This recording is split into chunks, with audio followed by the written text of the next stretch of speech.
took a lot of losses. I'm just trying to shake back. My life was flooded with water without a boat or powder. Fighting addiction, pain, the street life game, depression, man.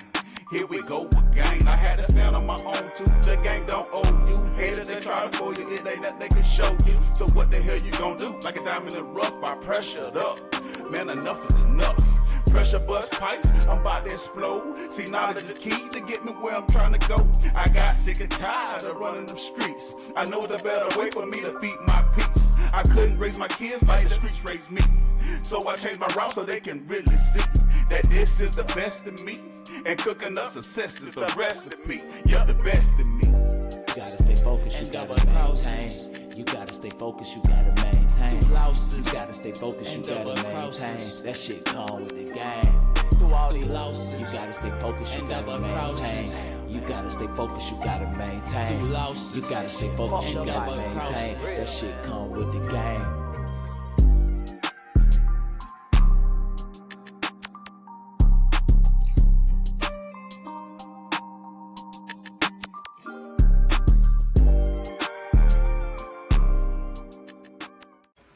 Yo, welcome to the Welcome Legacy Podcast, where real hustlers, dreamers, and builders come to grow. I'm your host, James G. Welcome, former street hustler turned entrepreneur, CDL driver, real estate broker, associate, author, music artist, and father of 12.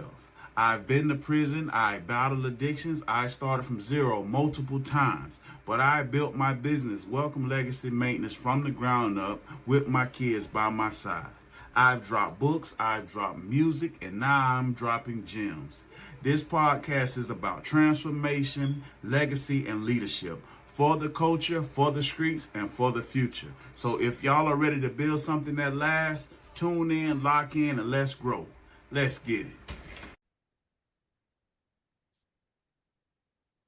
Hey everyone, this is James Welcome, and this is the Welcome Legacy Podcast, episode 9. Our special guest today is Jamal.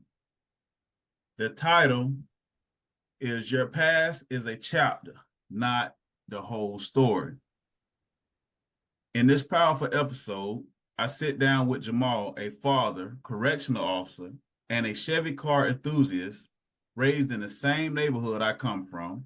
Jamal's story is about resilience, loss, and transformation. After losing his mother in 2022 and being a foster care, he never let the pain define him. We talk about mindset, the mindset it took to overcome, and what it means to be a present father, and how his hobbies bring him peace, and how working inside the correctional system gives him a unique perspective about growth and grace. This is for anyone who ever questioned if they could rise above the chaos. Jamal proves that your start doesn't determine your finish. Quote of the day: just because you come from the struggle doesn't mean you have to stay in it. Your past is a chapter, not your whole story. Hit play and get inspired. This episode is about breaking cycles, showing up for your kids, and finding your identity beyond trauma. New episodes drop every Wednesday at 7:30 p.m. Jamal, what's going on, my brother? Man, what's going on, man? I appreciate you for having me, man. Man, I appreciate you showing up for me. What's that thing in that background back there, man? Man, you know it. That 85. My MC, man, that's my baby right there. I got the 30s on it, some skates. Yeah, floating. You know, proud moment, man. Yes, sir. Yeah, man. DBs. Ain't nothing wrong with that, man. You know, I got an 87. Hey, man, whenever you ready, let's get to it, man. Let's get to it. Yeah, man, I gotta put some more work into that thing, man. Hey, I'm a phone call away. You know it. Yes, sir. All right. So what we gonna do? The questions are broke down in segments. Segment number 1 is family and upbringing. Question number 1. Can you share a little about your childhood and what it was like growing up in our neighborhood? Man, I remember growing up out there in Ocklawaha, because I'm from Bellevue, Summerfield. So growing up out there in Ocklawaha, it was different, adapting to different people, getting to meet different people, and actually met you out there. You was pretty much top dog out there as we was kids, and everybody wanted to be like you. You know what I'm saying? Got the Saucony's on, new outfit every day. You got 140. You like, man, hey, I want to be like that when I grow up. You know what I'm saying? Definitely memorable. I take a lot of that with me every day, man. Yeah. Yeah, man, it was a process growing up out there, man. Everybody trying to be like somebody, man. And you know, down there wasn't nothing but them boys out there in the street hustling, man. So everybody wanted to be a hustler, man. With no education wasn't really what everybody was, you know what I'm saying, targeted towards. So, but that's what it was. The environment make you person. But Absolutely. let's hit this one. How did losing your mom in 2022 impact your life and mindset? Uh, that's a pill that I don't think everybody gonna get to swallow. When I lost my mom, I went through so many different phases, and I still go through them now. Like Yeah, a lot of sights, a lot of sounds that I heard in the hospital. Like if I can hear like a monitor beeping, it triggers like like a memory. past, like a memory that you had at the hospital, or a thought that you had that you never got to deal with.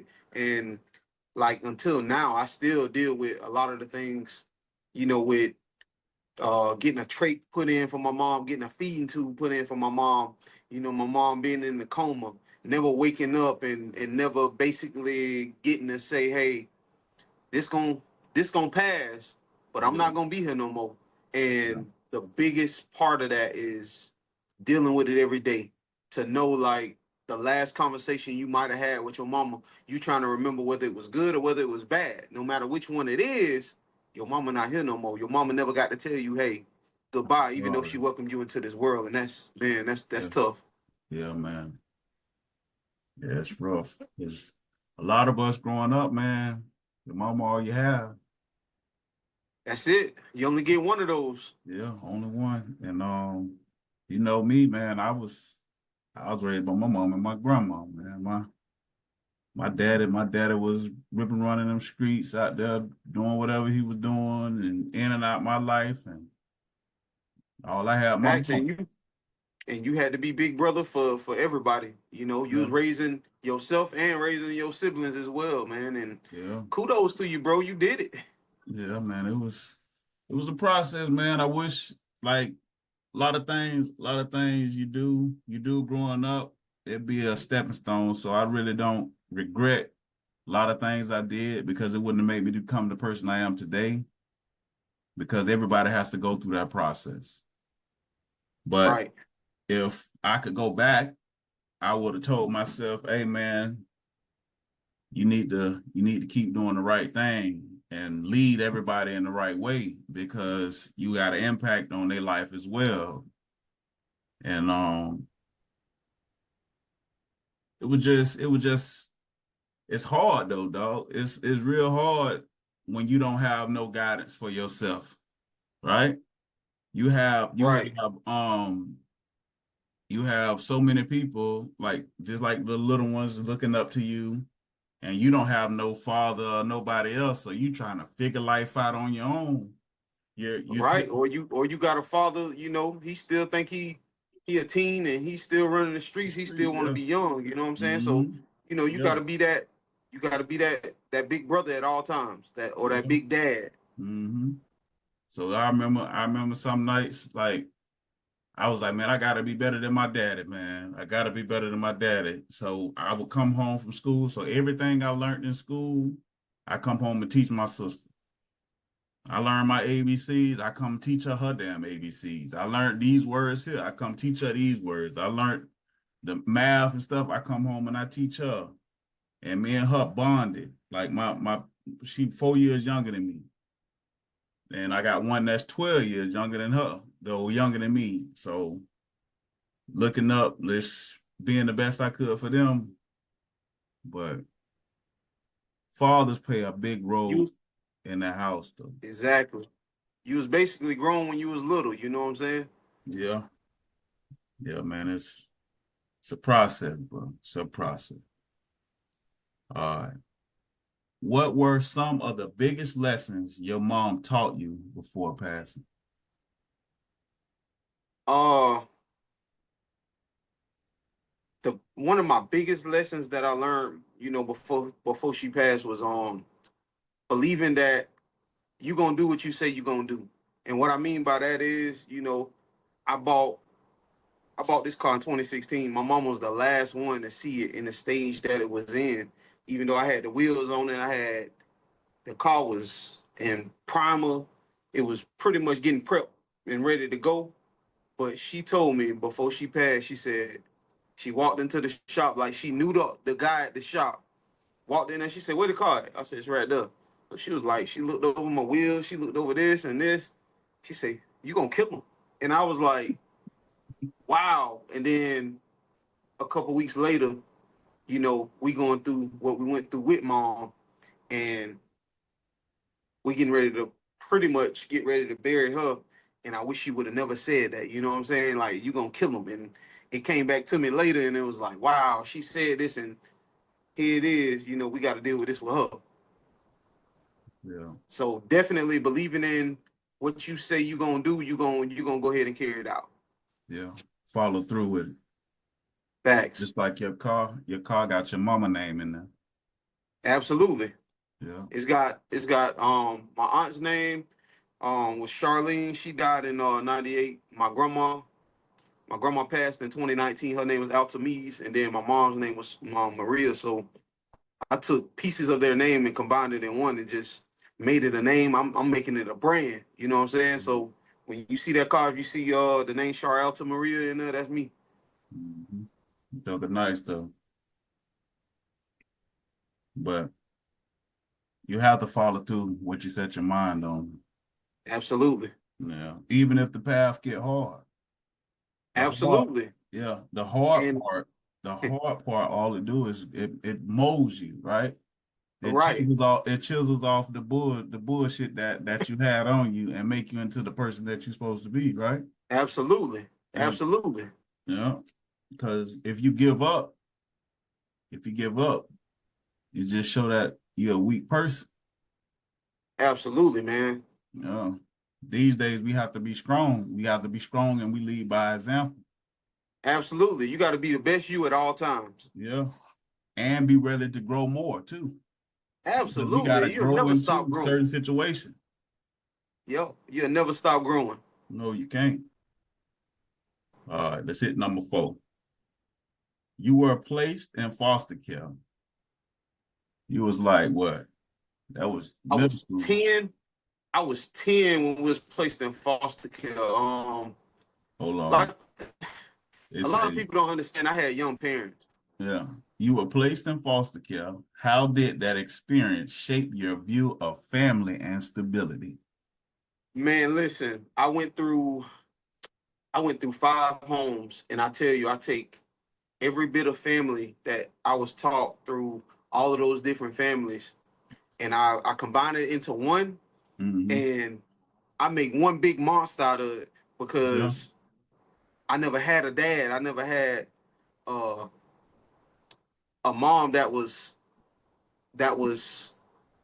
family oriented, because it was always something going on, or you was always in the streets, or you was always doing this, or you was always doing that, and then I had to be big brother. So um, to be able to grow and have my own family, I just took everything I learned from each family and combined it into one, and I try to carry them with me no matter where I go at, and I still, contact a lot of those families and tell them thank you.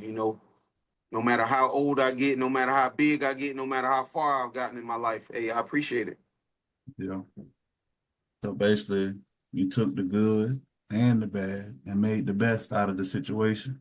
Absolutely.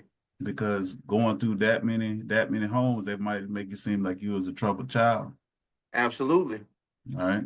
I know y'all done ran away a couple times and trying to find your mama, and you know what I'm saying? Absolutely. I know that messed Man, up rough. and you deal with a lot of depression, man. A lot of people wouldn't even understand the half of it with dealing with depression of not knowing why you can't be with your mom, or you too young to understand this, or where Mm-hmm. your daddy at, or why he can't do what he's supposed to do.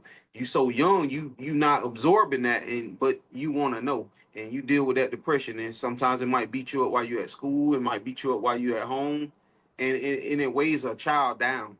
Yeah. It deals with that depression. It messes up your self-worth too. And Right, it kind of make you feel like you're not worth being loved. You right, know? Like right. why Exactly. am I not with my parents? Like they don't Exactly. care about me. Yeah. Yeah. Exactly. You get it. Yeah. You get it. I completely understand it because that's just like that's how I felt like growing up about my daddy. But I knew my daddy loved me, but he wasn't there like a father should have been. Right. Yeah. Right.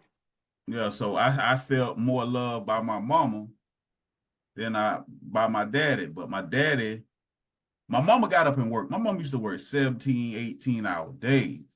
So she'll get up 4:30 in the morning, drive away to Lake Yale, and she wouldn't come home. By the time she coming home, she's so tired. We ain't had no running water in our house, no running hot water. So I know by the time she on her way home, I have her I have her pot boiling on the stove. Yeah. And I already have her clothes laid out, her other pair of shoes for the next day of work. So I have her shit ironed because she's like have her pants ironed and stuff and her shirts. So I already Yeah. have everything ready for her. So all she had to do is take a shower and lay on down. But I know she was Facts. coming home with food though. She was coming home Facts. with food. Yeah, she used to work at a Lake Yale. It was a camp, and she used to come home with trays of them stuffed bell peppers. So ate a lot of them growing up.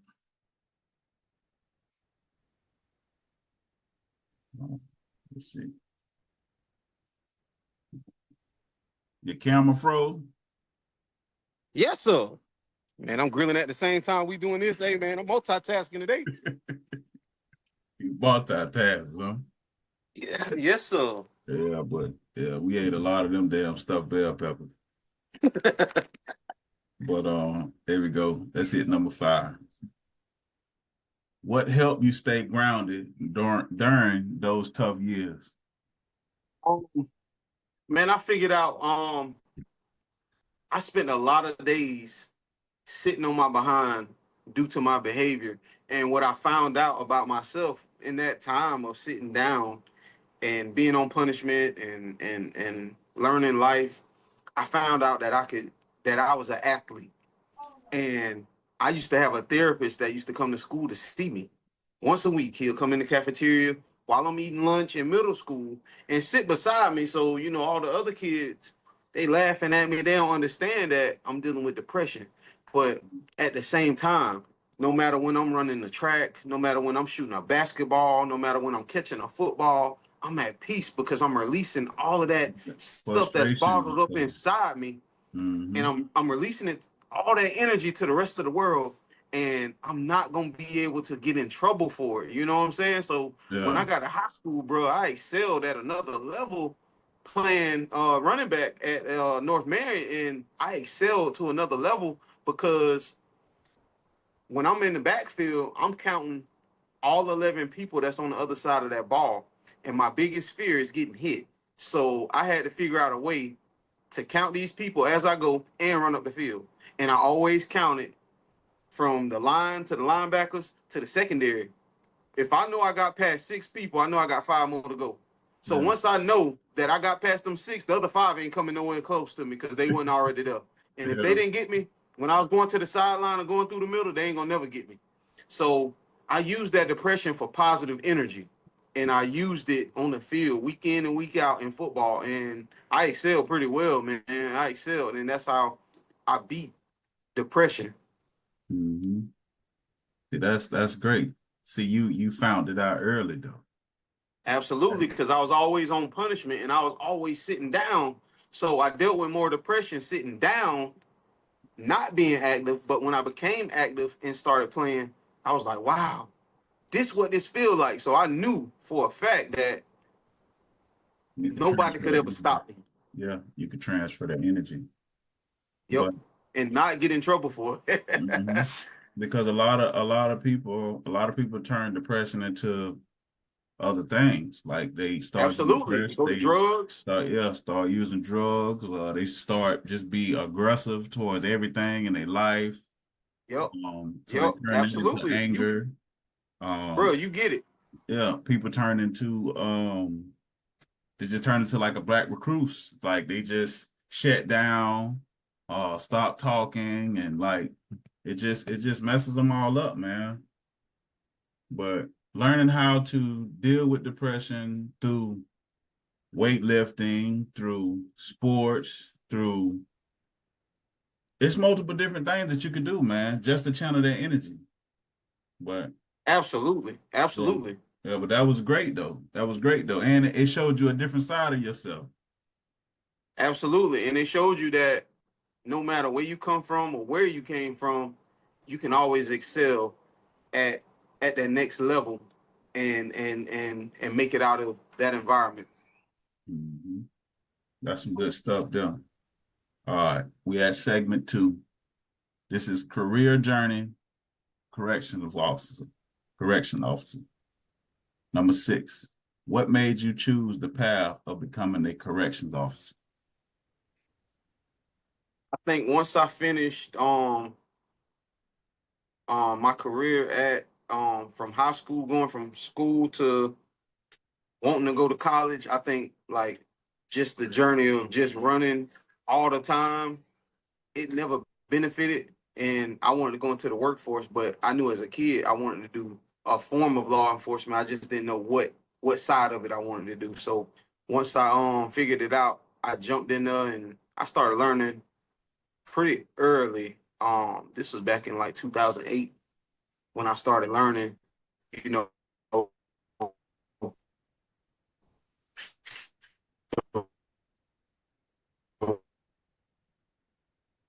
ropes of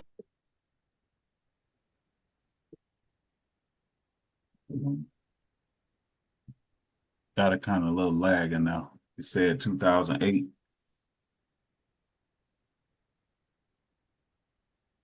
Can you hear me? yeah, I can. You said 2008, and then it kind of like slowed down. Yeah, that's when I actually started. You know, learning to be the correction officer. Oh yeah, that's when I started. We still going strong now. Mhm. 2008, I was in prison. Oh man, I was gone out of there. All right. What's the biggest misconception people have about working in corrections? Uh, I would say the biggest misconception that people have is we're not there to hurt, we're there to help. People don't understand that we didn't bring them in there. We didn't tell them you going to prison. We didn't sentence them. We didn't commit the crime. They were dropped off to us, and we took over from there. And at all times, we there to help. That's the biggest misconception people get about correction officers. Yeah. A lot of times you deal with a lot of outside anger being in there. Because I'm speaking on being inside there and not being, you know what I mean, on the outside looking in. Um, you used to sense the anger of some of those guards. They used to come in there when they have a bad day or whatever they going through on the outside, and they come in there and they put it on all the inmates. Right, Um, right. yeah, because I had just turned 20 when I had went in there, and worst thing I seen, we was in a L Dorm and Butler. This boy, he had 10 years mandatory. You know, when you're wild, you only get 5 to 10. You get 5 to 10. And the JIT counts. You got any more time than that, you got to go to the big camp. Yeah. But he got a letter. I think his aunt or grandma had sent him a letter that his mom had died. And Had to get a bowl. but it The was top was off. It was just on fire. yeah. But it was in there. He was in there crying, man. And he was in there crying, like he was down bad. And so you know what I'm saying, your mama's your mama. And he wasn't gonna see her again. He got 10 years mandatory. He got to do it day for day. So and that's the hardest time. Yeah. And he can't apologize because he was just talking about some of the stuff that he did. Like he couldn't say that he was sorry. And so he was really going through it. And so they got us up 4:30, calling us for child. Right. He cried all night, dog. Like we heard him, but you know what I'm saying? We feel, you know what I'm saying, everybody feeling for him because you know what I'm saying, that's your mama. And right. So he got up. So they want everybody to be class A, bed made, all that shit there. And they want everybody to sit on the bed online. So when he first came in there, it was like 4 bunks. They were just the regular bunks. It wasn't and all the rest of them was double bunks. So mine was like right in the corner when you first come in. And he was like in the middle row. Because it was like 60 of us in there. And he was just, you know, they want you like this, back up, you know what I'm saying, like this shit here. So he was like slumped down, man. He was still wiping his eyes, and like it was a white guy, so his face was all red. And Sarge come in there, and it's like he just went straight towards him, dog. And he was like, why you ain't sitting up, boy? And he was like, Sarge, man, my mom passed, man. I'm really not feeling it today, man. I'm really not feeling it today. And he was like, boy, I don't give a damn about your mama. And he was like going in with him. And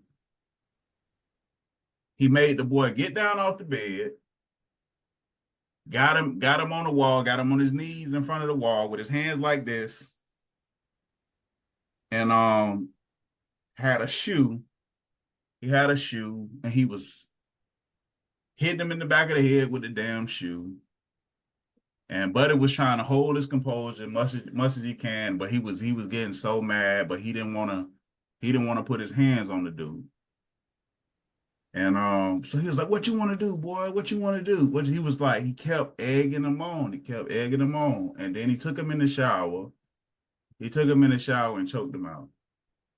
Wow, man, listen, I hate for one, as to be a correction officer, man, that's a tough job. And secondly, I hate that y'all had to witness the wrath of somebody coming in, bringing their house to work or vice versa. Then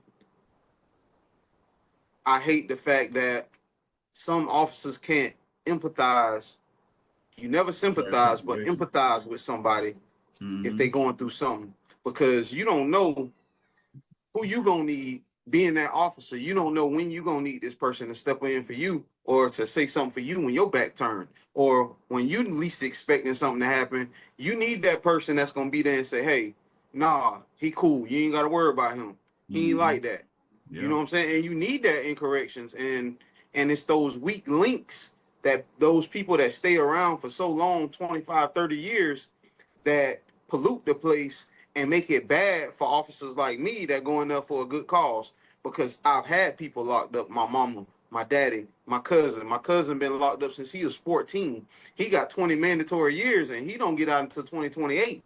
And it's rough seeing him in that position because he lost his mom, my aunt that I told you about earlier, Charlene, you know, he lost his mom in 1998 when he was 5, and his dad committed suicide after killing his mom. So it's one of those things that, you know, you don't carry the job home, and you don't carry your home life to work. And it's like that. That's a code. Yeah, it's rough, man. But one guard, it was this the black guy.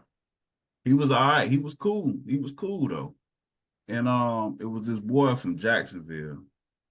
And this how he got respect. I got respect for that dude. So we was in the gym. This before they took the weights out of Butler. Yep. And so we was in the gym, everybody was shooting ball, and we were sitting on the bench, and I was just sitting there, man. I was just thinking, like, cause I was just still in my first 60 days sitting there, because they make you sit there until they send you to your main camp. I was about in there for about 2 months. Yep. So I was sitting there, but they was being loud and just yelling, screaming, doing all type of dumb stuff. And the black guy was like, "Hey man," he said, "Hey man, y'all chill out, man. Y'all, you know what I'm saying, calm down a little bit, man." And the boy had mandatory time too. He had a mandatory 10 too. And he just kept talking. So the guard was like, "Hey man, you think you bad, don't you?" And he was like, "Yeah, I think I'm bad." And the guard he say, "Man, if I take you back in this room and I bam your ass in this room, we can see just how bad you is." And he was like, "Yeah." He was like, "Man, come on, man, come on, man." He was like, "Man, you ain't serious. You ain't serious." He kept saying. The guy was like, "Yeah, man, I'm serious, man. If I gotta keep telling you to do this, then I'm gonna show you." He went in there. They was in there, heard some shoes slide around, and they was in there. You They was already in know there, the so we were narrative. standing at the door. Yeah, we standing at the door looking in there, here, moving around, shaking. The other guard was right there. But he didn't tell on him. He didn't say nothing. So Right. from that there, because he started talking shit though, you know what I'm saying? So Right. the guy he told him what he gonna do, did what he gonna do, and then it was like, man, yeah, respect that guy, because like he ain't the person that, you know what I mean. He ain't gonna take that shit from nobody like that. There, he ain't finna tell on you. He gonna, you know what I mean. He gonna get in there with you, Right. He gonna do and his thing that's what he and be did. done with it. Yeah, and be done. After that, they ain't had no issues or nothing. Like they was like, "What's up?" Like, you know what I mean. They earn respect. So you Facts. you get some guys in there like that. Those the officers you call uh the dad at home officers, because they just want to pull you to the side, shake you a little bit, and be like, "Hey man, you need to straighten up, man, or you're gonna have to Yeah. deal with me." And, Yeah. and it's that tough love factor. Mm-hmm. They just want to see you go. We ain't there to take no time from you. We just want to see you do your thing, go home. You know what I'm saying? Just do your time and go home. Because a lot of times that's why they call it corrections, right? Exactly. You making corrections to bad behavior or a thought process. You correcting that before they get back out there. So Yeah. they got the capabilities to deal with society. Because society, man, once you really grow up and you start paying bills, you remember that time, like as a kid, you say, "Man, I can't wait till I'm grown." Now that you're grown and you paying bills and stuff like that, you're like, "Man, I want to be a kid again," because it's Yeah. life just chew you up and spit you out. Yep. And you gotta be strong too. Exactly. Because if you don't, it's gonna chew you up, spit your ass out, and rinse and repeat every time. Hey, that's the process.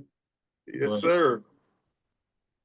like I said, I'm gonna get to number 8, but it's for corrections, right? All right. So help you correct the path that you're on, and hopefully you go to something a better way, because a lot of us stay on that path for a very long time, and in and out and in and out, and it never corrects it. It just get worse and worse. All right. Mm-hmm. All right, number 8. How do you mentally and spiritually handle the stress of the job? I usually if I'm stressed on the job, it's and I'm gonna be blunt with how I decipher this and get this out. Usually, I'm gonna tell you, it's never gonna be an inmate that stress me out. It's always gonna be a staff member, somebody coming in there, they got more power than you, or they think they know more than you. They coming in here to agitate and create a workload for you throughout, your work day. So how I deal with that is, okay, I'm gonna take some time away from you. I'm gonna give you that. Now tomorrow is gonna be a new day. If you own this again, I'm gonna do the same thing until you start correcting yourself. And then I usually I break a little bit and I read my scripture because I got the Bible app on my phone, and I read that. That usually set the tone for my day. So usually if somebody coming with negative energy, bro, I ain't feeding it. I ain't gonna feed your monster. I won't. I won't even do it. That's true. Because if you let it feed you, it's going to drain your energy. Yep. Or it's going to change your energy until the negative, just like they have negative. And think about what kind of person you are when you go to work. Like me, my shift feed off of my energy. If I come in and I'm sluggish, guess what they are? It's like having a body, and each person is a limb.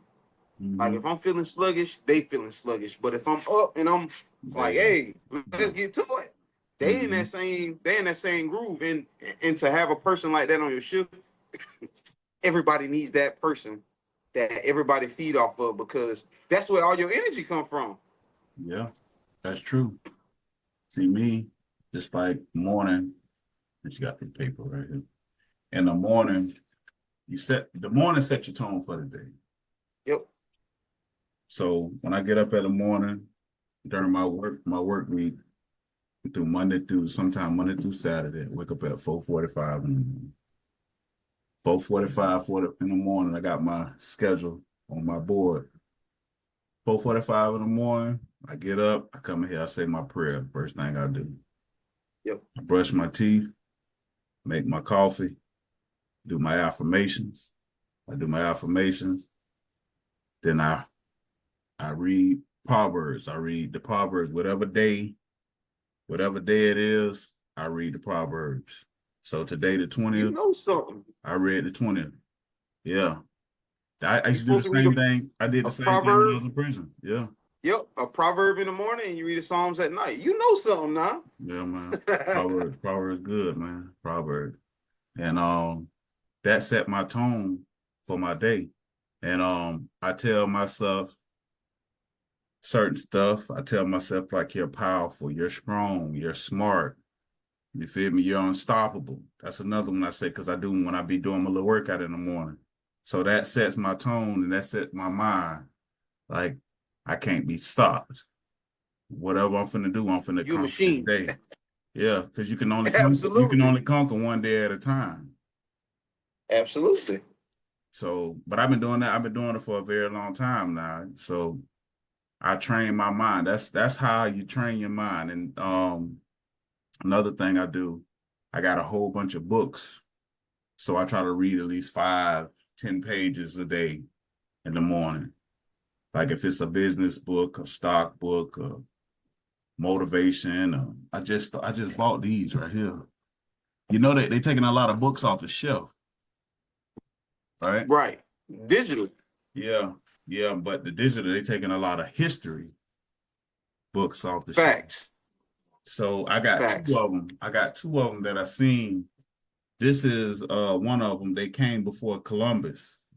It's the African presence in ancient America. It talks about what happened before Christopher Columbus came here, because remember on that boat, he had a black guy that was guiding him. He was already over here. Yep. Yeah. Yep. So this book right here, this one right here, and it's another one. I think my daughter reading it, but it's like this big. It's like a Bible, but it talk about the slave trade, how they was breeding the blacks and Mexicans and all of them and selling them like poultry, like chickens, because that trade was the money maker. Slave trade was the Wow. money maker. Yeah, yeah, it's something, man. Man, if you don't mind, man, once we done with this, send me that. I wouldn't mind reading that. I'm gonna see. I'll send the link to both of them because I'm Absolutely. finishing up. Hold on, let me grab this one real quick.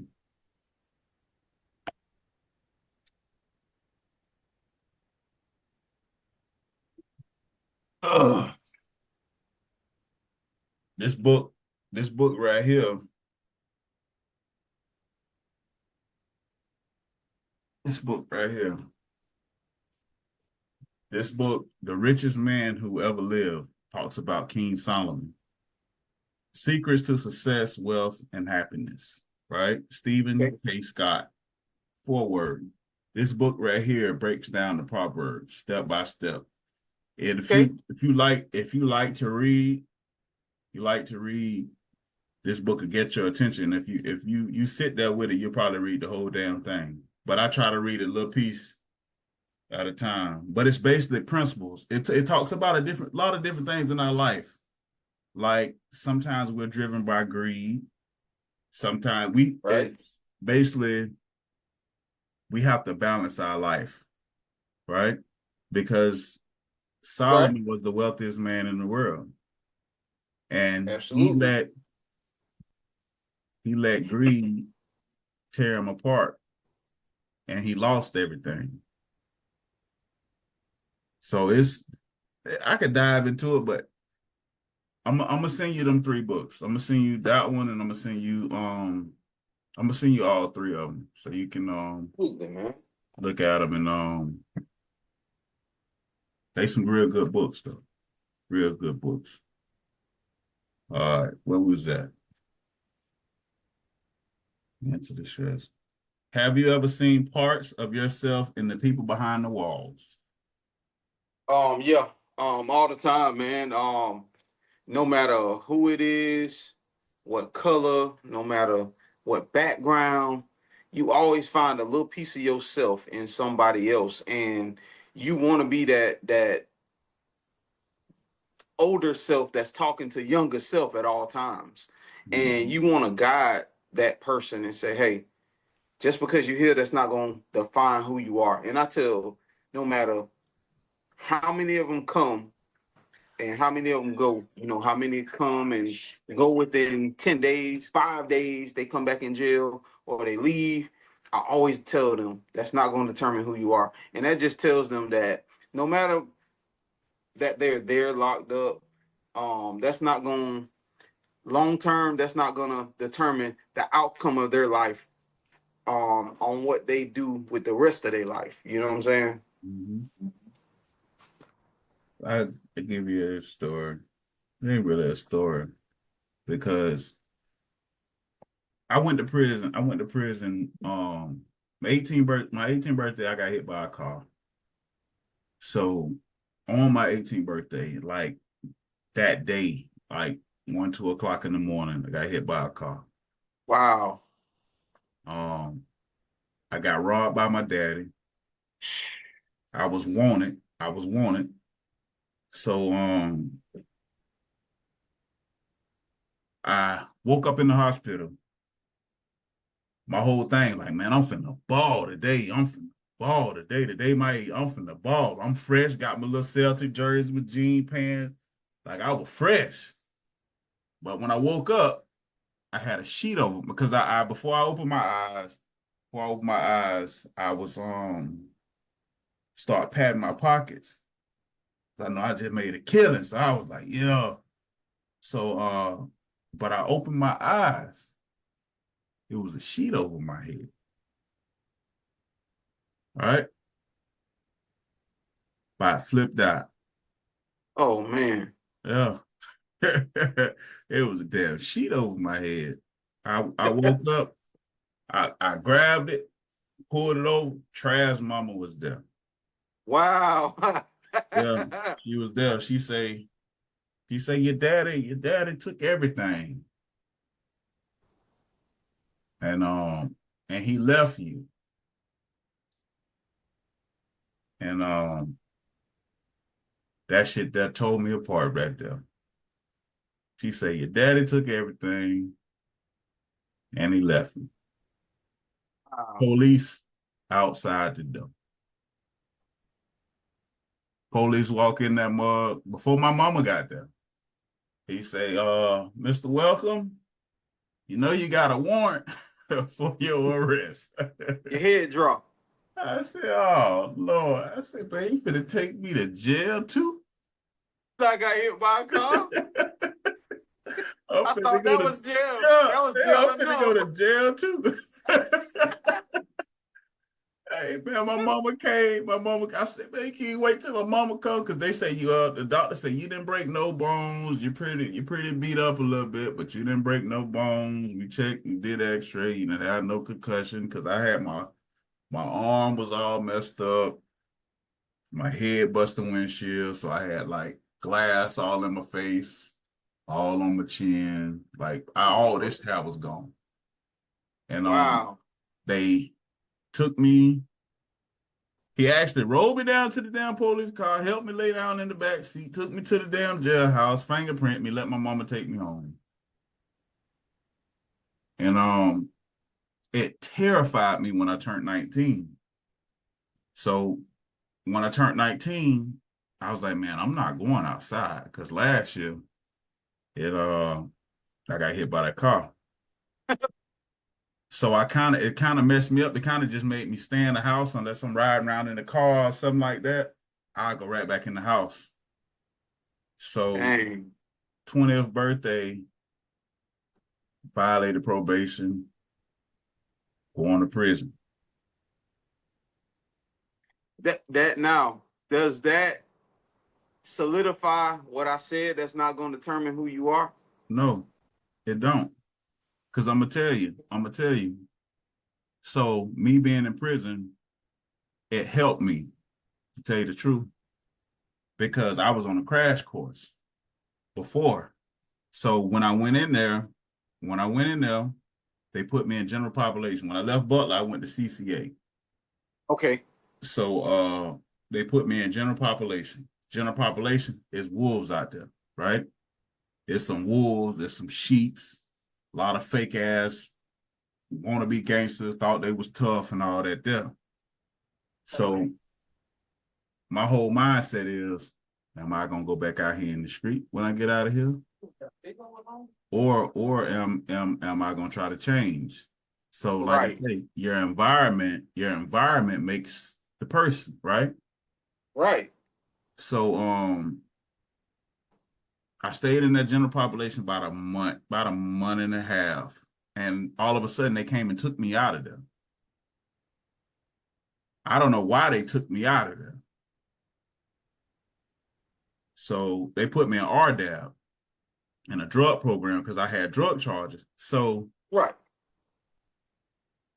being in RDAB and the prison kept being locked down. So about 10 months, I only had to do 18 months. So 10 months, about 10 months of that, I was in solitary confinement because the prison kept getting locked down. Right? Yep. So being in solitary confinement made me think about all my mistakes. Right? Right. I couldn't close my eyes for months at a time. I didn't get no sleep because every time I closed my eyes, it was like, man, you was poisoning these people. You was doing this and you was messing up, and like I'm like myself talking to myself. Solitary confinement, talking to myself. And they let us out. I play chess. So I'm thinking. So I'm building a type of structure in my mind. So I'm like, damn. I'm like, man, I'm not going back. When I get out, man, ain't no way in hell I'm going back in here. Right? I don't want to be a better criminal because a lot of times people go in there to try to figure out a way to be a better criminal. But I'm like, I don't want to be a better criminal. I was just sitting there taking all this shit in. I'm like, man, I don't want to be no better criminal. But God moved me out of general population for a reason. Right. Because if he'd have left me, and general population, with the mind that I had when I first came in there, I would have been a worse criminal, because Marty and them was in there. Marty and them was in general population. Marty and them, well, none of them in no gang. Nobody was in no gang before they went to prison. Nobody. And they joined gangs. Everybody joined blood gang and all that mess in there. And if I'd have been in general population, I'd have came right back home. I'd have went head first back into the street, because it was so plentiful. It was like everybody was eating it was so much money out there. When I came home, it was like a different ball game, because everybody was up. Right. And all I had to do was just, you know what I mean, just on a slide right back on in my little slot where I was, and keep it moving. But everybody was under federal surveillance too. So it made my mind, like, being in that, because that confinement stopped me. It said, hey man, think about your mistakes. Try to correct your mistakes. Because I got my diploma while I was in there. I got tile setting while I was in there. I got out of there and I took my ass to CFCC to go get my auto body and painting school. I wish I would have got that. Yeah, I went right in. I didn't get to finish though. I did 3 semesters. That's a whole nother story. I have to tell you about it. But that helped me though. Being in solitary confinement, thinking about my mistakes, to help me correct my mistakes. Right. All right, here we go. Where we at? What lessons? What lessons from the streets or growing up help you connect with inmates? Being around my uncles growing up, all my uncles, most of my uncles, the Starks boys, they from out that way. Mm-hmm. Being around them as a younger cat, or Scooter, my cousin Scooter, being around like a group of people like that was in the streets, heavy in the streets. Mm-hmm. I mean money, they flashy. Mm-hmm. Being able to see the new era of I might as well say criminals or whatever, you start to tell them that it's a path. You either got it's basically a fork. So you can go this way, you can go that way, or you can go straight. Straight, we don't know where that's gonna lead. But if you go left, you might be good. Mm-hmm. If you go right, you might be good.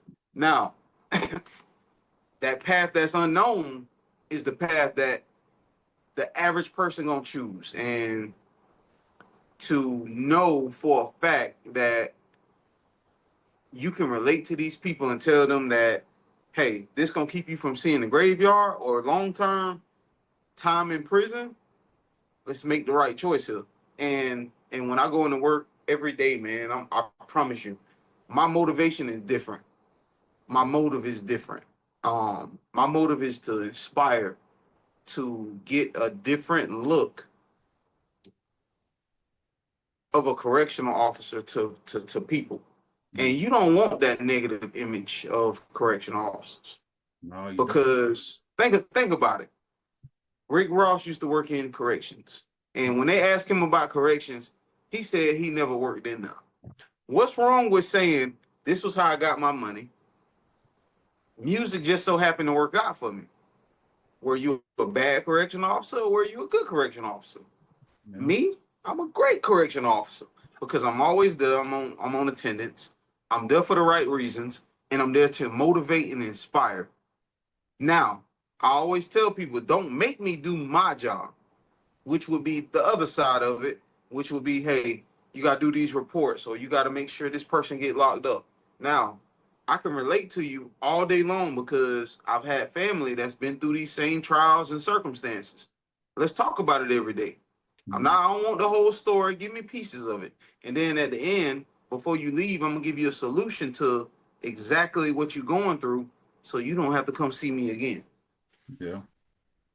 Yep. So basically, from your life experiences, you grew up around the street, so you know the street life, right? Right. We know where it's gonna end you up. It's either gonna be jail or dead. Yep. All right. So Yep. your perspective is to go in there and to try to help them change their thinking. Hey Exactly. man, And you then know this right, wrong.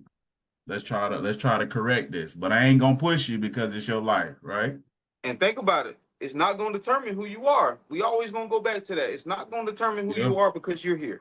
that's true. That's true. All right. Let's hit segment 3. Fatherhood and life purpose. What does fatherhood mean to you now, especially after all you've been through? Man, fatherhood means, man, not only supporting physically, financially, but mentally, you supporting these kids. You know what I'm saying? You giving them the real life factors to being a dad because you were a child once before. Mm-hmm. And to give them this light and to show them that, hey, dad is creating a long-term future for us. So we don't have to ask for this, or we don't have to work so hard for that because dad's already out there. He's already making sure this is covered in case something happens to him or something happens to my wife. It's already covered. You know what I'm saying? So fatherhood to me means not only being there for them physically, but being there for them mentally, Eventually. giving them real life, Mm-hmm. giving them the factors that other people not gonna tell them, giving them that, hey, when you get a certain age, you gotta start paying bills. Yeah. Giving them that I'm always gonna be here to support you, but I'm not always gonna give you what you want. Yeah. You're not supposed to. But fatherhood has a great meaning because you become the leader, you become teacher, you become the nurturer in certain ways, educator, right? Yep. So Yep. me, I have my kids are homeschooled and they work with me. So we've been building this business for the last 2 years. And it's been great. Like since I stopped driving the cement mixer and came and went full time with my business, I haven't looked back at all. And Absolutely. having them with me every day is just that more of a push to not never go back to something else. Yeah. So it's been great, man. Like, I got a lot of kids. I got 12 on them. So, and 11 of them is in the house. Yeah. My oldest 20, just turned You was 20 busy, last bro. You year. was busy. Yeah. So I got 7 girls and 5 boys. She whiz. What? Mhm. Well, let's talk about business. Yeah, plays a big role. So big role. All right. How do you stay present and break cycles for your kids? Um, I usually stay present. Like I said, man, it's not only financially, man. It's mentally. Mhm. Um, you tell those kids, just because I have it don't mean that is yours. You know what I'm saying? That ends that whole conversation. Um, Mhm. to make them get out there and do their own thing and support themselves and go further in life. You know what I'm saying? Just because I got it don't make it yours. You know what I'm saying? Because that's gonna make you go harder Yep, to get out get there and where trying to get it. they to get what I have and to have that and to see you put that effort in. Hey, one day it is gonna be yours, but I ain't gonna tell you it's yours now because you're not gonna work for it. hmm That's true. But like I say with me, I keep them. They work with me every week, well, every day, and I set up a payment every month. I'm paying once a week, and that way they're out there learning the work. They're Yep. learning about the money, My son, he's learning the 6. business. He know how to weed eat. He know how to cut grass. Mm-hmm. Because I'm doing it on my off days. Every 2 to 3 days, I'm cutting the grass or I'm weed eating or somebody gonna do it. You know, if I get too tired up, my mother-in-law might come and, hey, I'm gonna do it. My Mm-hmm. sister-in-law might hit it for me. Hey, I know you was busy. I went ahead and did it. You know what I'm saying? So, like, to show my child, my son, hey, you gonna be a man one day? Man, look, that's everything to me. That's everything. Cause I ain't never had no dad to show me that. I had Mr. Otis. He wasn't my dad, but he was a dad figure, and he gave me that, and I never look back. But just because I have it, don't mean that it's yours. You know what I'm saying? That's what you give your kids. No, you got to work for it just the way I did. Yep. Mm-hmm. All right, let's hit this one. What do you want your children to learn from your story? I want them to know that from my story alone that um the road is not easy, man. It wasn't easy, but you can overcome. You can motivate, you can inspire. Um, and from my story, I want them to take that no matter what I went through, I never stopped fighting. I never stopped fighting. Mm-hmm. And your story is the blueprint, right? We leave the Mm-hmm. blueprint Yep. of how you started this and went from here to there. So, like with me, my kids see me beginning of their life. I was ripping, running the streets out here, selling drugs, doing drugs. And so they seen the worst version of me. And I changed. It's been damn now about 8 years. It's been about 8, almost 9 years that I've been on the right path. Other than that, I was in and out of jail, just same old things. And they seen me change from that person to the person I am now, and they see how I keep going, I keep pushing, I keep grinding, and I keep like I showed them that it ain't nothing that you can't do. If Right. you put your mind to it and you get you a game plan, you just go at it. Absolutely. Sometimes certain things don't come to you, or that path might not work that way. But if you keep going, keep They your come eyes together. on the goal, but you might have to change the plan to get there. Just keep going, because eventually it's gonna happen. And congrats to you, bro, for finding that path, man. You know? I appreciate it. All right, here we go. How do you balance work and being the type of father you want to be? As I told you before, you know, I don't bring the job home, and I don't take the job to work. I meant my home life to work. Mm-hmm. So the balance comes when I get off. Like my son, like you ever watch a old movie from the 90s when the mom always in there cooking and be like, Daddy home, and what the kids do? First thing they do, they Run to run the to the door. door, Daddy, Daddy. My son do that every single day. Mm-hmm. Every single day, and he's 6. He's been doing this since I was working DOC, and now I work for the county. And he does this every day. But guess what he always has in his hand? He has this football in his hand every day. Mm-hmm. Either the football or the controller to play Madden. And he want to play. And he know that I do 21-0 after 21. After I beat him 21-0, you done. I'm done. Ain't no need to keep playing. Bro, what I'm running up the scope for? Yeah. So to have that, bro, that's the greatest feeling in the world, man. Mm-hmm. To have that little kid waiting on you every single day, and it's like it's his first time seeing you. Every That's time. awesome. Every day. Mm-hmm. That's how I feel. I got a lot of little ones, right? So when they hear my truck coming down the road, and we gotta open the gate up, they sometimes Carter, he running outside already. He already out the door. But as soon as I come in the house, they bomb rush me. And you get the feeling of just like joy, right? these little parts of you that love you unconditionally, right? And Yep. and I will go to the end of the earth for them. And Yep.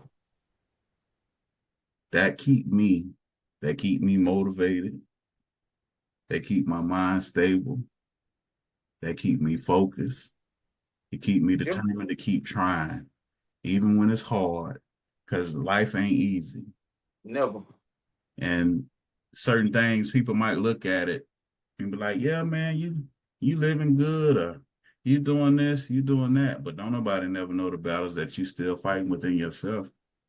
You If just life was, you just make it. always remember this, bro. And I take this, with myself. If life was gonna be easy, we would never have a Bible. Think Mm, about it. yeah, it ain't easy. Life ain't easy. But if you let it defeat you, then you're easy, Yep. right? Easily defeated. Yeah. Yeah. Weak-minded, weak-minded. When you Yeah. weak-minded, you let everything run over you. You let every situation make you fall down and you don't want to get back up. Yep. Yeah. Les Yep. Brown said if you fall down on your back and you can see up, you can get up. Oh.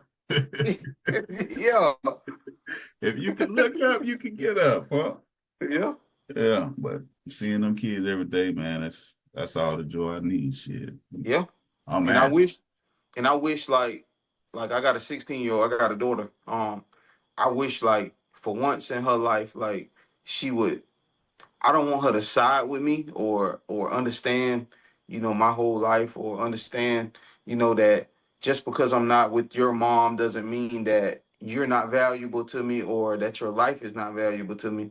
But everything that you do, I want to be involved with it. But I don't want you to have to choose between your parents because you're being raised a different way. a different way than what I stand for. Like I stand for Mhm. structure, I stand for understanding, I stand for hey, it's consequences to everything that you do. But I don't want her to ever think that your dad will put you in a position to have to choose between mom or dad, and because it's not a Don't competition. bump head. It's a partnership. It's not a competition by no means. It's a partnership. And once she understands that, I think that one day like we'll be able to sit and laugh and go back to when she was a little runt when I used to hold her and have to show her life and she trying to see what I'm seeing and stuff like that. But one day, man, it's gonna all work itself out, man. Yeah, it's a process. You gotta stay at it. Yep. You gotta stay at it because kids don't understand a lot of things until they get older, and then they Right. start And I don't looking want her at to it. understand now because Yeah. you got school, you still trying to finish up, you still got, prom, you still gotta have that conversation with me, you still gotta deal with boys. Mhm. In due time, we all gonna have this conversation, me and her and my wife, and we gonna enjoy the conversation, man. It's not to scold you or discipline you, it's to get you to understand that it wasn't this and it wasn't that. But now Mhm. that you understand, you make your own decision on what it was. Yep. Yeah. And that'd be the best time to do it when they get a little older. Yep. Number 15. What legacy are you trying to build from your children? For your children. For your children. Um, the legacy I want to build for them, um, would be every nothing won't work without family. Nothing. Nothing won't work without family. It won't work. And to build my name on family, I stand on it. And that man, family is everything to me. Mhm. Because if something was to happen to me or my wife, I want them to know that they still have their family to depend on, and they still got this and they still got that. Even though I'm not here spiritually, I mean physically, spiritually I'm there, and I hope that everything that I instilled in them is gonna continue to run the way that we planned it to run. Mhm. So basically, stick close to your family. Absolutely. Teach them, guide them. Yep. All right, let's hit this one. This is personal interest and identity, right? Oh yeah. Let's talk about the 80s. That you got an 85 Monte Carlo SS. 85, man. 85. What made you fall in love with Chevy Classic? Um, I was in the process of building. I was building an 84 Cutlass, and I was at the stage where it came time to lift the car, and I said, "Wow, it's gonna take." I got some quotes, so it took. I got to the stage where it was like it's gonna take me $2,500 to lift this car. So I was like, $2,500. Now, this was before I knew the car game what I know now, and I was like, wow, it's gonna take all that money to lift that car. So I got a call one day from a guy named Hambone. He was like, bro, I know a dude named D who got a Monte Carlo for sale. You know, he only wants $600 for it. They ain't got no motor or nothing in it, but he wants $600. So, you know, soon as I said, shoot me a number. He sent me the number. I went over there immediately. Looked at this car. Me and my dad was with me that day. And I remember looking at this car. It had no tires on it. It was sitting on blocks inside this fence. And I was like, this car gotta have some value. So I took the car cover off of it, and it was the Lucky Charms Monte Carlo, which is this one here. Yeah, I remember.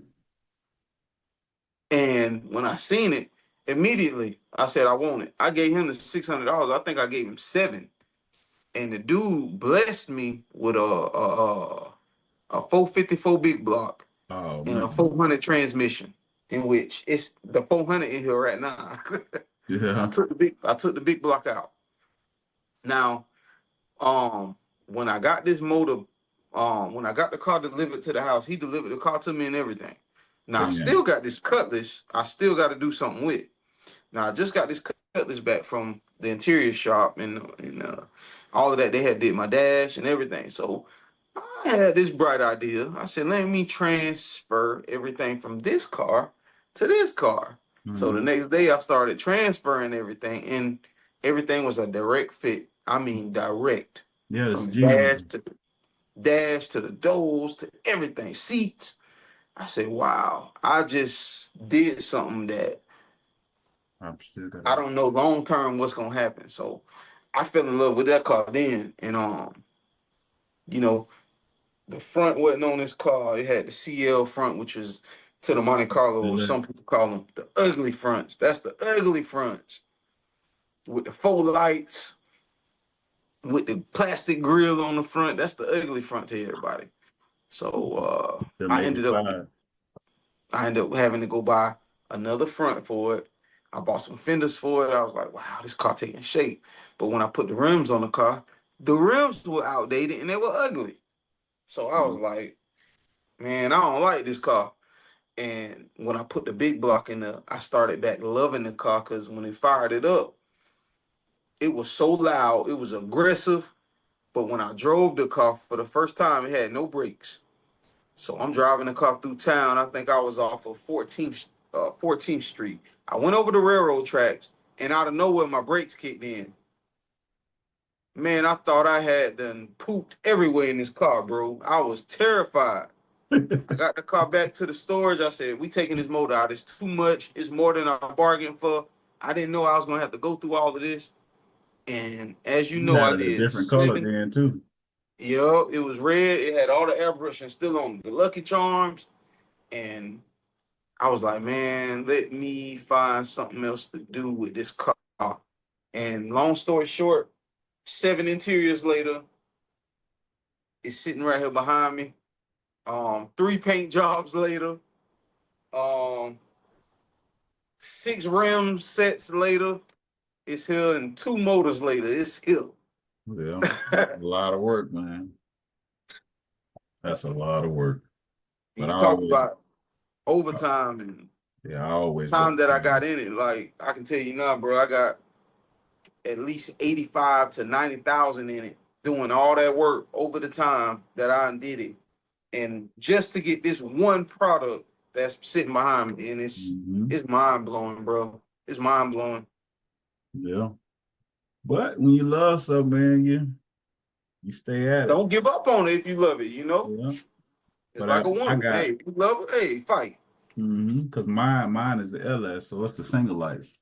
Yep. You got that one long light in the front, which is a beautiful front. Oh, that's a beautiful front right there. And I got the SS front on here now, so a lot of cats call me and be like, man, you should do the SS symbols on it. And it's not a true SS, it's a clone. So I didn't want to go through the motions of that. I just wanted it to look good and ride down the road. That's pretty much was my ultimate goal, and I conquered that. That's all I want to do because I got it running. I told you, man, just call me if I'm in Levy, in the county. Just call me, man. I'll stop by there and see what you got. And if I got stuff around the house, like I got a bunch of stuff here, bro. Like a lot of parts I want to get rid of, and I don't charge nobody for the parts, bro, because I don't know how somebody else gonna react to me blessing them. You know what I'm saying? You don't know what a person going through, and if I got extra, I'm gonna give it to you. It don't even matter to me. I appreciate it. I mean, that's just come check it out because I know I got to get a lot of body work and stuff done, especially on the top because it was a quarter top. But can't go wrong with them. Okay, number 17. What role does working on cars or riding help play in your peace of mind? It play a big role because, like, if I make the decision, hey, I'm gonna fill up my car, I'm gonna take it out. First, I check with my wife. I always check with my wife first. Hey, you got anything planned? You got anything you trying to do with me, or we doing together, or with the kids? Then I make my decision. Hey, I'm finna take it out tonight, like I did last night. I took it out to the Orange Lake homecoming, and bro, when I tell you, like the love that I got from the thoughts that went into my car to somebody else's eyes, and somebody say, man, that car is beautiful. Like it played a big role in like easing my mind of like the stress that I dealt with throughout the process. You know what I'm saying? Just to see somebody else admire what I had built through these different places, and it's definitely an achievement, man. It made me feel good because to ride, the gas it up and play my music, to play that music, that old school, while I'm riding through traffic and you whamming, you turning up the EQ, you turning up the bass, you beating at the light, man. It's mental health wise, man, it makes you feel good, man. Huh? I say you got a lot of music in that car too. Man, I got 10 Dose speakers in there, 6 tweeters. I got 1, 2, 2, 3, 6 amps. I got 3 batteries in here. I got 215 Scar, the EVLs. Man, it's banging. Man, I drove it last night, bro. I had that thing whamming so much, I knocked my headlights out. I drove home with one headlight last night. Hey, you trying to go to jail, man. You know they pull you over. Hey, and I was looking on, and I'm looking over the steering wheel trying to see like who coming down the street. But once I got to my exit here, over here, down my town, in my area, man, I started flowing it. Got home, backed it in. I told my wife, I said, let the garage up. She got the garage up. Man, it's 11 o'clock at night when I got back last night. So, I had a good time. I left at like 7. I try to be fair to my wife. I try to be respectful. Get back at a decent hour. Let her know, when I'm moving or whatever, just in case something happened. You got a last timeline where I was at or, what I was doing. So, but back to the question, man, it make you feel good, man, to be able to ride that thing, man, just to enjoy that project. Yeah, I gotta get back into mine. My kids be asking me every day, Dad, when are we gonna start back working on the car? Because I just changed the headers and I had put the gauges in and I ain't never even finished putting the damn gauges in. I'm telling you, just get with me, man. I got so many connections now, man. Like this car culture is like it's almost feel like it's riding on you. You know what I'm saying? Like I was able to motivate somebody else to come out last night, like that didn't want to bring their car out. But once we rode together, like it was three of us riding back to back with these G bodies. And once he started really, really getting it, bro, the day he woke up and he posted like 6 times today, like, hey, I'm out. Boom, posted his motor, posted the car, posted his rim spinning. You know what I'm saying? That made me feel good because I know I did my job as a friend. Yep. Got him to get out of posting on. Exactly. No, ain't nothing wrong with that. Here we go. 18. If you could build your dream garage, what cars are going in it? Okay, if I could build a dream garage, I'm gonna have me first off, I'm gonna have a dually in there, a F-350, lifted, big tires on it, probably 30-inch rims on that too. I'm gonna have me a nice speedboat, nice boat. I can take about 15 people on it. And I'm just a lake rider, you know what I'm saying? I ain't trying to go into the ocean. I like to ride in the lakes. Um, I'm gonna put my MC in there, of course. And my favorite car of all time gonna be that Lamborghini Murcielago, man. I'm definitely gonna have that in there, and that's it for me. That is it, Murcielago, badass car. man. Listen, Yeah. I would have to have that in there.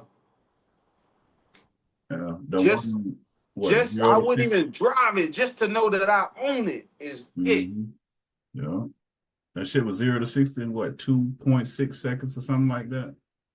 If I wanted to die, I would drive it, but I want to live, so I know me. I would get in it. I mean, in it.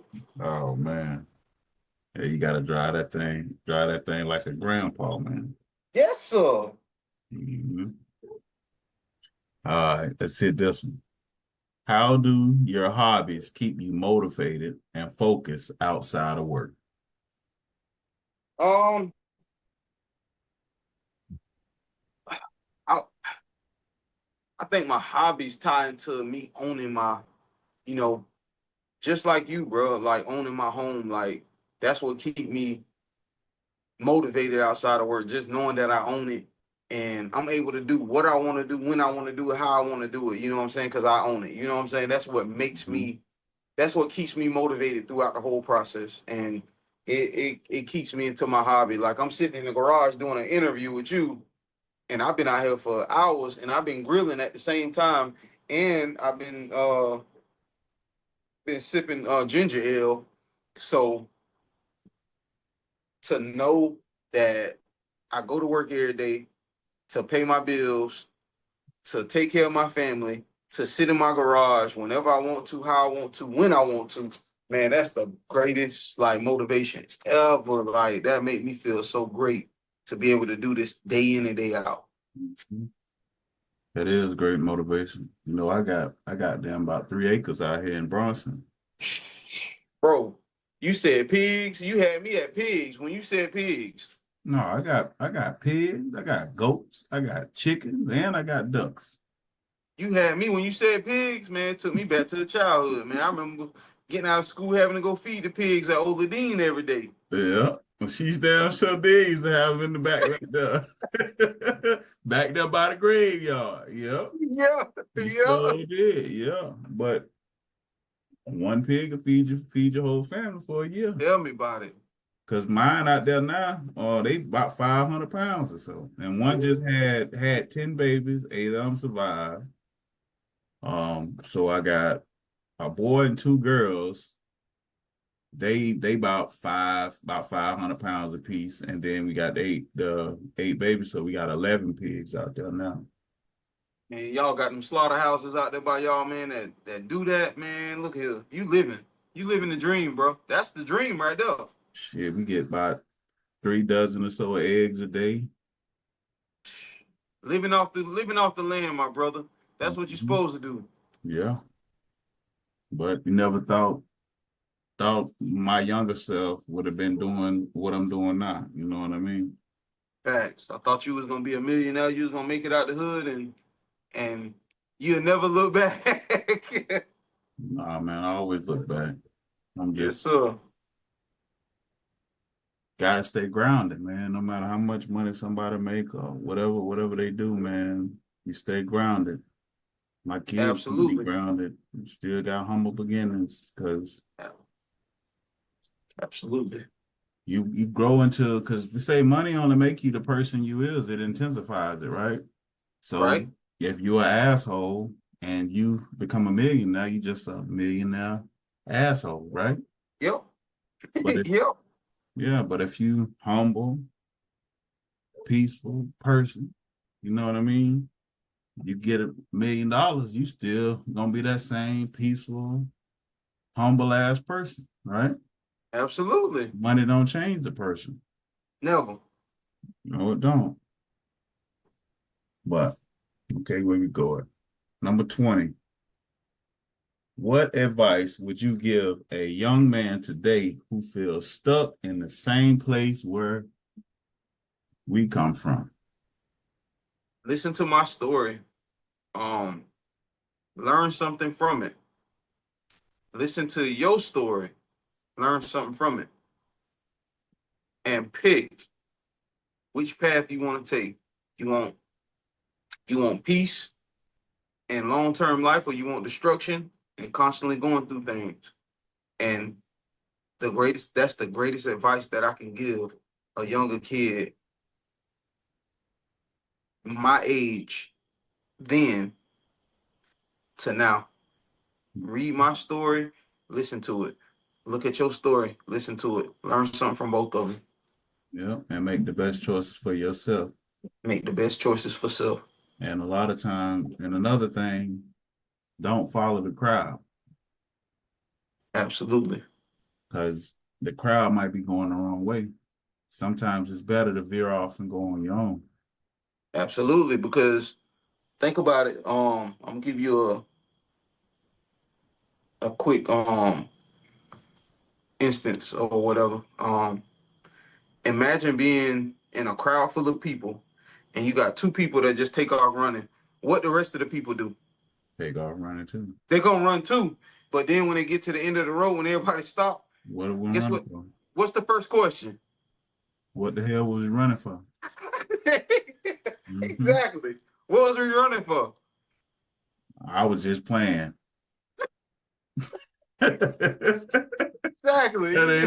I was just playing to see if you was gonna run. So that's following the crowd because a lot of times we don't really have all the information before we make a lot of choices.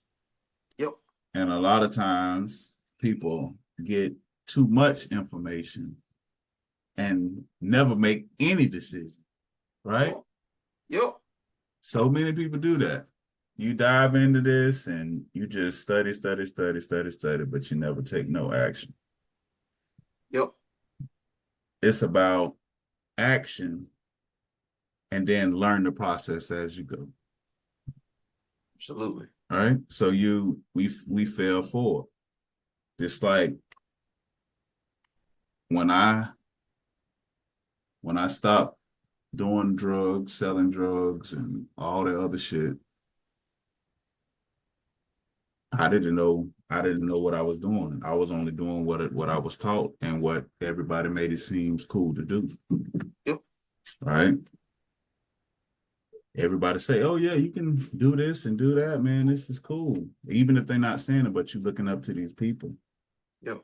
But they're not saying, "Hey man, if you get on this drug here, it's gonna be hard for you to come off, man.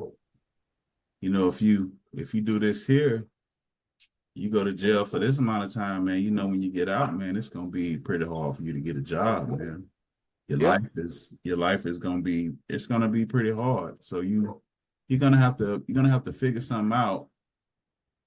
You're gonna have to figure something out to sustain your family, or you can go back doing the same thing and get the same results, Yep. right? The Yep. same damn results. Yep. So we have to get the right information. And if we don't know it, let's try to find the information. Let's try to look what the information that and try to take the information in and try to learn the process as we go. And if you start doing that, it'll open up doors that you never thought that will open. And it's all about putting that action towards doing what you want to do. Absolutely. Mm-hmm. All right. I got this one. I wrote this one on here. This the last one though. It's you just recently wrote a book. What is it about and when will it be out? I'm finishing up the details of the chapters. Kid, it's a book I'm actually about to finish up about my life called Kid in the Corner. It's about a kid that grew up the way I grew up, and he always punished himself, thinking that he was in trouble for things that he always did right. And he continues to live that way because it works for him. So no matter how old I get, I always put myself back to that little kid that always went to the corner thinking he did something wrong when he actually did everything right. And now that I'm at the age that I'm at now, I'm 37, I still go back and put myself now in that corner. Even though I'm doing everything right, I always seem to put myself back in that corner, basically helping myself to figure out, did I do this right? Did I follow all the right steps? And am I going to continue to do this? So I go back to that younger self and tell myself, hey, you did everything right. Why are you punishing yourself? So my book is basically about my whole life, where people get to read about my whole life and get to know me on a personal level, because it's very detailed. It's gonna hurt some people. It's gonna make some people cry. Some people gonna go through a lot of things when they read about this, and I definitely want to make sure that kids that's in the foster care system understand that no matter what obstacle comes your way, you can overcome any obstacle that comes your way. You either gonna jump over it, you're gonna invade it, or you're gonna let it hit you. And I evaded and I jumped over every obstacle that came my way, man. So um, definitely be on the lookout for Kid in the Corner. It's almost done. I got to get with the editing and get it proofread and go through the last couple of things, because I had to add some stuff, some details on my mom's death, and I didn't want to, but people need to know. Mm-hmm. Well, I got 3 published. Yes, sir. I read the first one. I did read the first one. A lot of stuff I didn't know, but I'm definitely taking a lot of your details, and I keep it in the back of my mind, and I see how far you came, and man, it's great to be at the age that we at now, and we accomplishing things that we probably didn't see ourselves doing. And again, man, we take ourselves back to that young kid and deal with those situations. Yeah. But you need help. You need help with it. I got an amazing editor. She's an older lady, but she's a sweetheart. And there's a couple other things that you probably already did your research on, like your EIN number and not your EIN number, ISBN number, and that stuff too. That's one of the main things you will have to get for yourself, because you don't want to self-publish it with another company. It's like with Amazon. You can self-publish on Amazon, but you still need to buy your ISBN number. That means you own that number. It's just a tracking number. And I'll run it through it with you. You can chop it up and I'll break it down for you, because it's just a simple process, man. It's not rocket science. You can get them in the bookstores too. So Thank you, man. ain't that hard. But this has been an amazing episode, man. You dropped a lot of gems, man.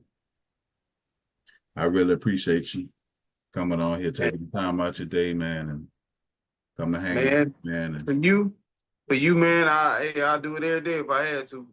Thanks for having me, man. Thanks for taking an interest in, my life and following me, throughout my adulthood and to where I'm at now. And man, hey, it's all because you set up a blueprint. Like I said at the beginning, everybody wanted to be like you, man. So I appreciate you for having me, man. And be blessed, man. Definitely. Yes, sir. But hey, man, I need some help with this car, man. Yes, sir. Likewise. I'm tired of looking at it, man. I ain't tired of looking at it. I just can't drive it down the road, man. I got some American racing wheels I'm gonna put on that thing too, man. Just slide, you know what I mean? So I got everything. I just don't be having the time to work on the damn thing, man. I got you, man. I'm off every other weekend. Hey, let's get to it, man. Let's see what I got that you don't have, and hey, I'll bring it. It's yours, man. Hey, it ain't even like that here. All right, man. I appreciate it. But Yes, sir. like I say, this has been an amazing episode 9 with Jamal Presley. Peace. Your past is a chapter, not the whole story. The episode will be dropping every Wednesday at 7:30 p.m. on Spotify, YouTube, Apple Podcasts, and all streaming platforms. So if y'all want to get real, raw conversation from real people, y'all tune in to the Welcome Legacy Podcast. I thank you, my brother, for joining me. Yes, You sir. have a great day, bro.